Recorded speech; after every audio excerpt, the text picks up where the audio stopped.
ሰላም ሰላም እናቶች፣ ሰላም የሀገሬ ልጆች እንዴት ናችሁ? እንኳን ማዘር ፎር ጆርኒ ዩቲዩብ ቻናል በሰላም መጣችሁ። በዚህ ቪዲዮ ላይ ራስን ለማስተዋወቅ እንዲሁም የሚሰራቸውን ቪዲዮዎችን ስለ እናትነት ጉዞ ስላጋጠሙ ፈተናዎች ዩቲዩብ በአጠቃላይ ስለ ዩቲዩብ ቻናል አጠር ያለ መግለጫ ለማድረግ ነው የምችል።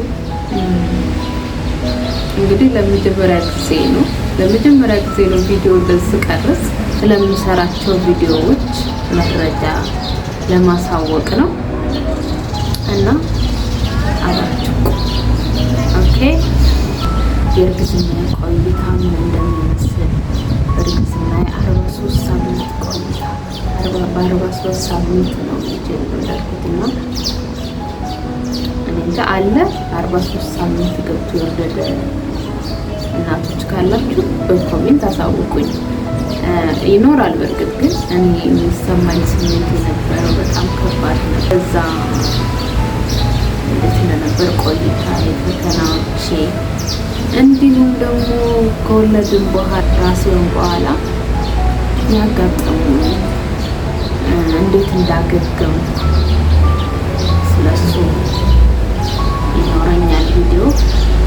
ስለ ልጆች ልጄን እንዴት ምግብ እንዳስጀመርኩ በምን ምግብ እንዳስጀመርኩ በጣም በቃ እናቶች ከወለድን በኋላ የሚያስጨንቀን ከ6 ወር በኋላ የሚያስጨንቀን ልጅን በምን አይነት ምግብ ላስለምድ ምናምን የሚለው ነው እና እሱ እንዴት እንዳስለመድኩ እንደውም አጭር ቪዲዮ አለች፣ እሷን እዚች ላይ አስገባላችኋለሁኝ።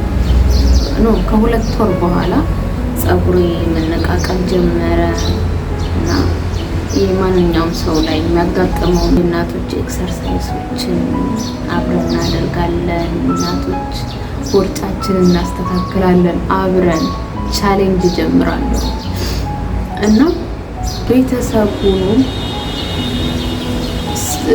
ቪዲዮን ሰብስክራይብ አድርጉ። ያው ጀማሪ ስለሆነ እንዳትፈርዱብኝ፣ በጣም ይቅርታ። ለዚህ ቪዲዮ ሰብስክራይብ እንደምታደርጉኝ ተስፋ አደርጋለሁ። ሰብስክራይብ፣ ሼር፣ ኮሜንታችሁ ይጠቅመኛል። ስለምን መጀመሪያ ላይ ስለምን ቪዲዮ እንሰራላችሁ እንደምትፈልጉ በኮሜንት ታሳውቁ፣ በጣም ደስ ይለኛል።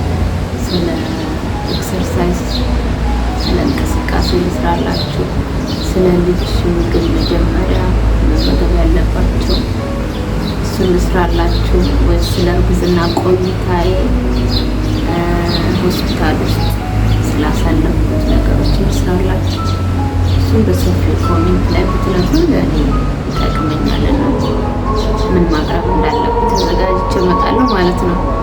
ስለዚህ ሰብስክራይብ ነው። እስካሁን ሰብስክራይብ ላደረጋችሁ እና ቤተሰቡ አመሰግናለሁ። ባይ